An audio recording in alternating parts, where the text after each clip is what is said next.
You're lying awake at 2 a.m. The house is entirely quiet, but your mind is deafening. You're replaying a conversation from 3 days ago, analyzing the exact punctuation in a text message, trying to figure out what they really meant, what they think of you, and what they're going to do next.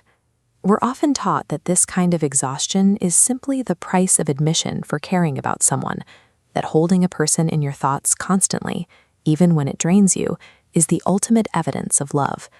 But the Swiss psychiatrist Carl Jung saw this behavior through a completely different lens. Jung argued that when someone takes up this much real estate in your mind, you aren't actually connecting with them. In fact, you aren't even thinking about the real version of them. Which brings up a rather uncomfortable question. If the person keeping you awake at night isn't the actual person, who exactly is living in your head? And what is your brain actually doing with all that energy?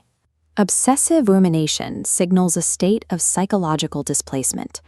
By focusing so intently on another, you have effectively abandoned your own life to inhabit a story about someone else's. When you find yourself constantly trying to decode someone else's behavior, you're engaging in what Jung called projection.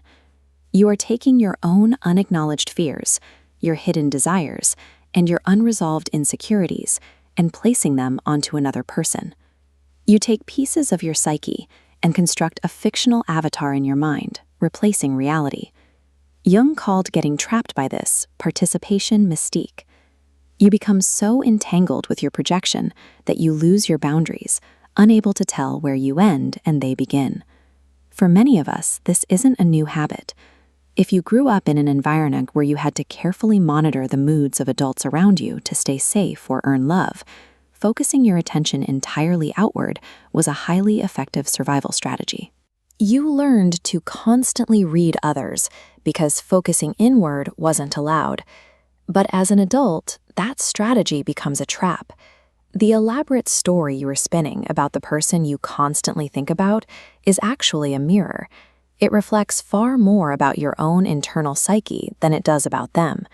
So what would actually happen if you just stopped?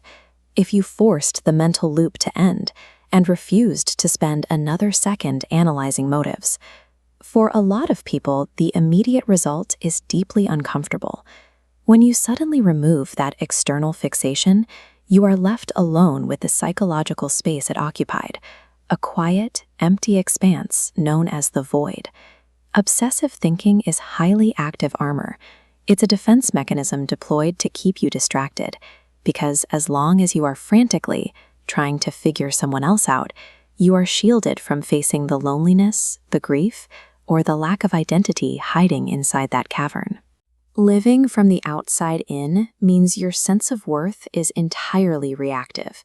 Your peace of mind and emotional baseline are being dictated by the unpredictable actions of someone you cannot control. To achieve actual psychological freedom, Jung argued that we have to stop outsourcing our attention. We have to gather the courage to sit in that quiet space, face our own shadow, and tolerate the discomfort of the void.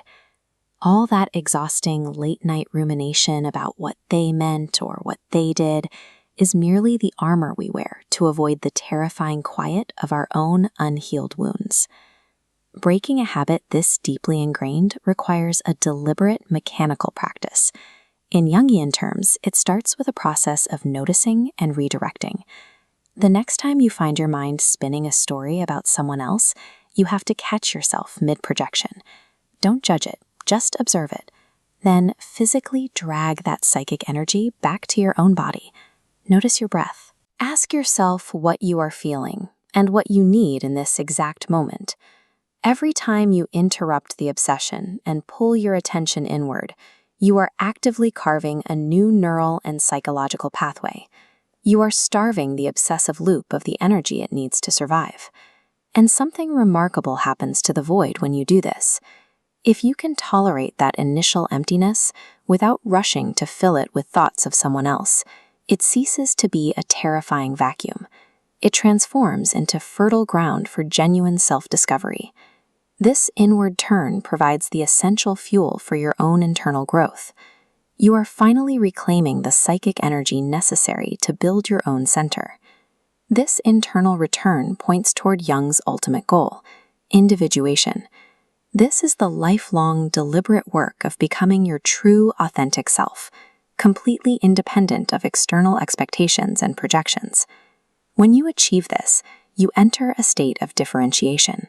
You can finally relate to someone as a separate, whole individual, rather than an entangled extension of your own needs and fears. This brings us to the ultimate paradox of human connection. We only become capable of real intimacy when we stop desperately needing the other person to complete us. There is a profound difference between loving someone from a place of internal overflow and security versus obsessing over them from a place of inner emptiness. One allows the other person to be exactly who they are. The other is a subtle demand to be fixed. You have always been enough, and the wholeness you were desperately seeking in the minds of others has been waiting inside you the entire time.